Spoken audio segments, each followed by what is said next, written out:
Shalom saudara sekalian, hari ini kita kembali merenungkan firman Tuhan, dan firman Tuhan diambil dari Rut pasal 1 ayat 7 sampai dengan 9, lalu ayat 14 sampai dengan 17.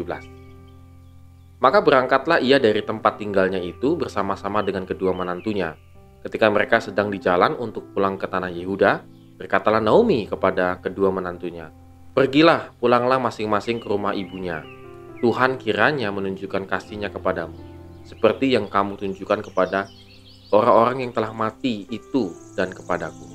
Kiranya atas karunia Tuhan kamu mendapat tempat perlindungan, masing-masing di rumah suaminya." Lalu diciumnyalah mereka, tetapi mereka menangis dengan suara keras.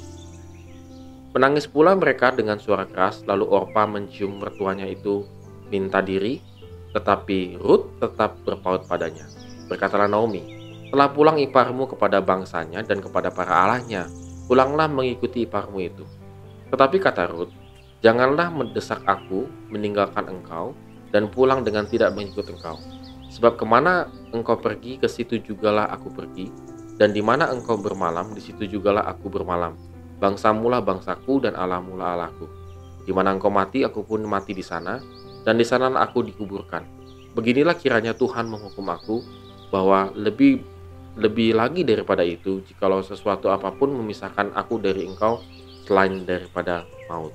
Saudara sekalian, kita lanjutkan cerita tentang pasal 1 ini ya, bagian Rut ini. Nah, akhirnya Naomi memutuskan untuk pulang ke Yehuda, ke Israel. Tetapi dia sadar bahwa ada dua menantunya yang selalu mengikuti dia. Naomi bersikeras bahwa pulanglah kembali ke rumah orang tuamu lah, seperti itu, dan engkau bisa memiliki suami lagi, dan lain sebagainya. Tetapi, baik itu Orpa, baik itu Rut juga, itu sangat bersikeras tidak mau. Maunya ikut Naomi kemanapun ia pergi. Saudara, ini bagi saya ada satu kisah yang menarik ya, bahwa ini kan menantu dan mertua begitu, apalagi perempuan.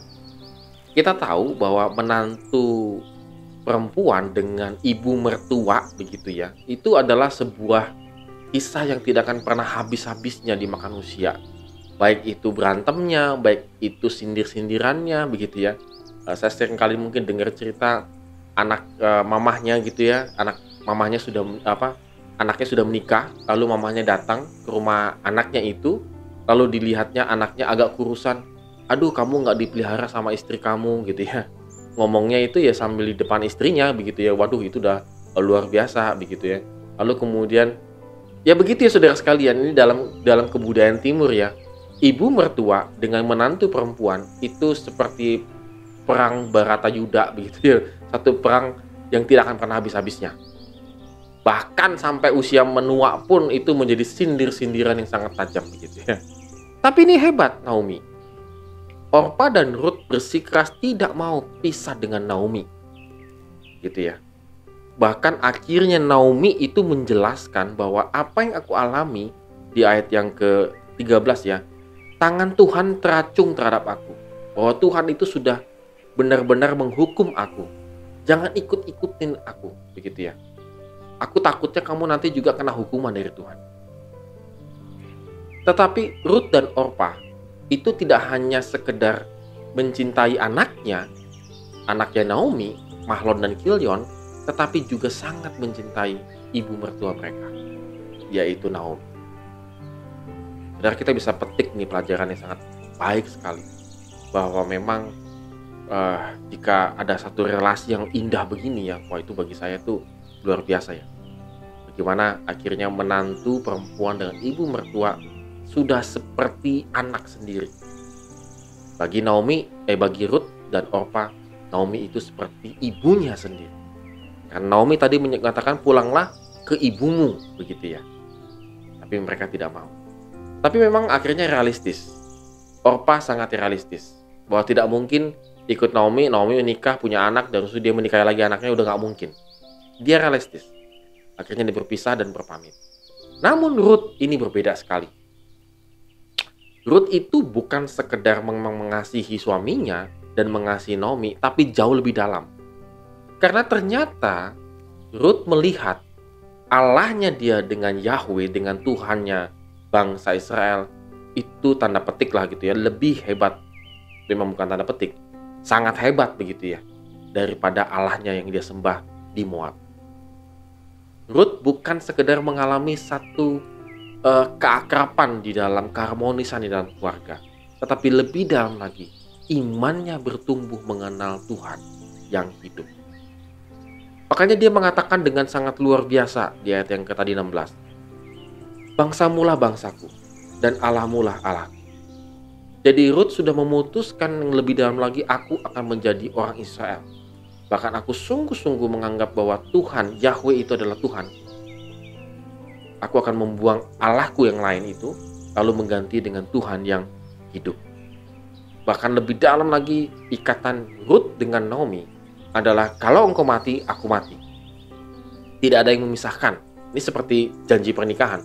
Tidak ada yang memisahkan engkau selain daripada maut. Saudara sekalian, ini luar biasa bagi saya. Mengapa? Karena ternyata satu relasi yang intim itu bukan sekedar keharmonisan belaka. Kita terkadang salah membangun relasi di sini, keluarga.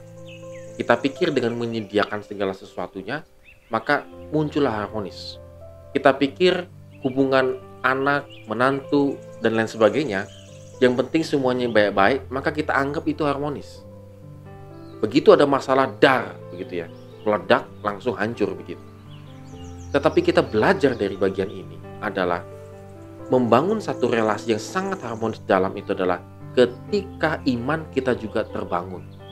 Ketika anggota keluarga kita juga mengenal Tuhan Allah yang hidup itu. Menantu kita, mungkin bagi saudara yang sudah punya menantu, semakin bertumbuh imannya mengenal Tuhan, maka muncul keharmonisan yang sejati. Seringkali yang kita kejar, yang kita bangun itu adalah keharmonisan kasat mata yang terlihat saja. Yang penting semuanya terlihat baik-baik saja. Saudara, mari kita bangun sebuah keharmonisan, keintiman di dalam keluarga kita. Bukan keintiman yang semata-mata semuanya ada, tetapi lebih dalam lagi. Keintiman satu anggota keluarga dengan yang lainnya untuk mengenal Tuhan. Maka saya yakin percaya, kita yakin percaya, Tuhan akan memberikan keharmonisan yang sejati. Amin. Tuhan Yesus memberkati kita semua.